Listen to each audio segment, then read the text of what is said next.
വിവോയുടെ Vivo Y22 എന്ന പുതിയൊരു smart phone ഇപ്പോൾ ലോഞ്ച് ചെയ്തിട്ടുണ്ട്.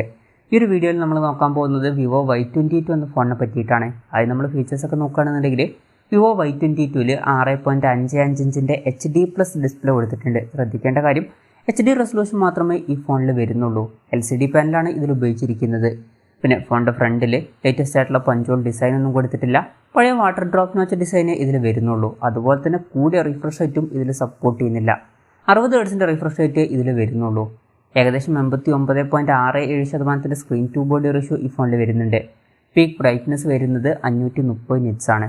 ഇപ്പോൾ ഡിസ്പ്ലേ ഫീച്ചേഴ്സ് നമ്മൾ മൊത്തത്തിൽ നോക്കുകയാണെന്നുണ്ടെങ്കിൽ ബേസിക് ആയിട്ടുള്ള ഡിസ്പ്ലേ ഫീച്ചേഴ്സ് മാത്രമേ ഈ ഫോണിൽ കൊടുത്തിട്ടുള്ളൂ. ഈ ഒരു ഫോൺ ഏകദേശം 12,900 രൂപ പ്രൈസ് റേഞ്ചിലാണ് വരുന്നത്. ഈ ഒരു പ്രൈസ് റേഞ്ചിലൊക്കെ ഇപ്പം നിങ്ങൾക്ക് ഫുൾ HD റെസൊല്യൂഷനുമായിട്ട് വരുന്ന ഫോണുകൾ വേണം എന്നുണ്ടെങ്കിൽ അതിനുള്ള ഓപ്ഷൻസ് കിട്ടുന്നുണ്ട് ഇന്ത്യൻ മാർക്കറ്റിൽ. അതുപോലെ തന്നെ ഈ ഒരു പ്രൈസ് റേഞ്ചിൽ പല ഫോണുകളിലും ലേറ്റസ്റ്റ് ആയിട്ടുള്ള പഞ്ചോൾ ഡിസൈനും കാര്യങ്ങളൊക്കെ വരുന്നുണ്ട്. അതുപോലെ തന്നെ പല ഫോണുകളിലും കൂടിയ റിഫ്രഷ് റേറ്റ് എന്നുള്ള ഫീച്ചറും കിട്ടുന്നുണ്ട്. അപ്പം ഈ ഒരു പ്രൈസ് റേഞ്ചിൽ ഈ ഫോണിൽ കൊടുത്തിട്ടുള്ളത് ബെസ്റ്റ് ആയിട്ടുള്ള ഡിസ്പ്ലേ ഫീച്ചേഴ്സ് ആണ് എന്നൊന്നും പറയാൻ പറ്റില്ല. പിന്നെ ഓഫ്ലൈൻ മാർക്കറ്റിൽ വരുന്ന ഫോൺ ആയിരിക്കും എന്നുള്ള കാര്യം കൺസിഡർ ചെയ്താലും ഈ ഒരു പ്രൈസ് റേഞ്ചിൽ ഇത് ബെസ്റ്റ് ആയിട്ടുള്ള ഡിസ്പ്ലേ ഫീച്ചേഴ്സ് ആണ് എന്നൊന്നും പറയാൻ പറ്റില്ല. കുറച്ചും കൂടി ബെറ്റർ ആയിട്ടുള്ള ഡിസ്പ്ലേ ഫീച്ചേഴ്സ് കൊടുക്കായിരുന്നു. പിന്നെ ഫിംഗർ പ്രിൻറ്റ് സെൻസർ ഫോണിൻ്റെ സൈഡിൽ പവർ ബട്ടണിൽ ഇൻ്റഗ്രേറ്റ് ചെയ്തിട്ടാണ് വരുന്നത്. ഫോണിൻ്റെ വെയിറ്റ് വരുന്നത് ഏകദേശം 190 ഗ്രാമാണ്. തിക്നെസ് വരുന്നത് 8.38 mm ആണ്. ഈ ഫോണിൽ IP54 റേറ്റിംഗ് സപ്പോർട്ട് ചെയ്യുന്നുണ്ട്. അത് നല്ലൊരു കാര്യം തന്നെയാണ്. ഇനി പ്രോസസ്സറിൻ്റെ കാര്യത്തിലോട്ട് വരികയാണെങ്കിൽ ഈ ഒരു ഫോണിൽ mediatekൻ്റെ helio G85 എന്ന പ്രോസസ്സർ കൊടുത്തിട്ടുണ്ട്. 12,900 രൂപ പ്രൈസ് റേഞ്ചിൽ അത്യാവശ്യം തിരക്കുകളില്ലാത്തൊരു പ്രോസസ്സറാണ്. പിന്നെ ഇതൊരു ഓഫ്ലൈൻ ഫോൺ ആയിരിക്കും എന്നുള്ള കാര്യം കൺസിഡർ ചെയ്യുമ്പം ഈ ഒരു പ്രൈസ് റേഞ്ചിൽ ഓഫ്ലൈൻ മാർക്കറ്റിൽ ഇത് മികച്ചൊരു പ്രോസസ്സറാണ് എന്നൊക്കെ തന്നെ പറയാവുന്നതാണ്. അപ്പം ഓഫ്ലൈൻ മാർക്കറ്റ് മാത്രം കൺസിഡർ ചെയ്യുകയാണെന്നുണ്ടെങ്കിൽ അത്യാവശ്യം നല്ലൊരു പ്രോസസ്സർ ഈ ഫോണിൽ അവർ കൊടുത്തിട്ടുണ്ട്. പിന്നെ ഇതിൽ 5G സപ്പോർട്ട് ചെയ്യുന്നില്ല. മാക്സിമം 4G സപ്പോർട്ടേ വരുന്നുള്ളൂ. ഈ ഫോണിൻ്റെ 2 വെർഷൻസ് ഇപ്പോൾ ലോഞ്ച് ചെയ്തിട്ടുണ്ട്. ബേസ് വേരിയൻറ്റിൽ 4GB റാമും 64GB ഇൻറ്റേർണലുമാണ് വരുന്നത്. 6GB റാമും 128GB ഇൻറ്റേർണലുമായിട്ട് വരുന്ന ഒരു വെർഷനും വരുന്നുണ്ട്. മെമ്മറി എക്സ്പാൻഡ് ചെയ്യണമെന്നുണ്ടെങ്കിൽ മെമ്മറി കാർഡ് സ്ലോട്ട് കൊടുത്തിട്ടുണ്ട്. 1TB വരെ മെമ്മറി എക്സ്പാൻഡ് ചെയ്യാവുന്നതാണ്. പിന്നെ എക്സ്റ്റെൻഡഡ് റാം 2.0 എന്നുള്ള ഫീച്ചർ ഇതിൽ കൊടുത്തിട്ടുണ്ട്.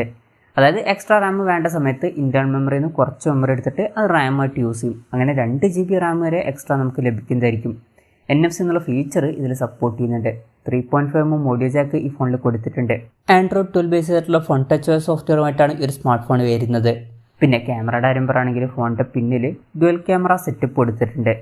50 മെഗാപിക്സലിൻ്റെ 1.8 അപ്പേഴ്സിൽ വരുന്ന മെയിൻ ക്യാമറ സെൻസറാണ് ഈ ഫോണിൽ വരുന്നത്. പിന്നെ 2 മെഗാപിക്സലിൻ്റെ f2.4 അപ്പേഴ്സിൽ വരുന്ന മാക്രോ ലെൻസും ഈ ഫോണിൽ കൊടുത്തിട്ടുണ്ട്. ഫ്രണ്ടിൽ 8 മെഗാപിക്സലിൻ്റെ f2.0 അപ്പേഴ്സിൽ വരുന്ന സെൽഫി ക്യാമറ ആണ് വരുന്നത്. ഈ ഫോണിൽ 5000 mAh ബാറ്ററി കൊടുത്തിട്ടുണ്ട്. 18 വാട്ടിൻ്റെ ഫാസ്റ്റ് ചാർജ് സപ്പോർട്ട് ചെയ്യുന്നുണ്ട്. അതുപോലെ തന്നെ Type-C ചാർജിംഗ് പോർട്ടും ഇതിൽ കൊടുത്തിട്ടുണ്ട്.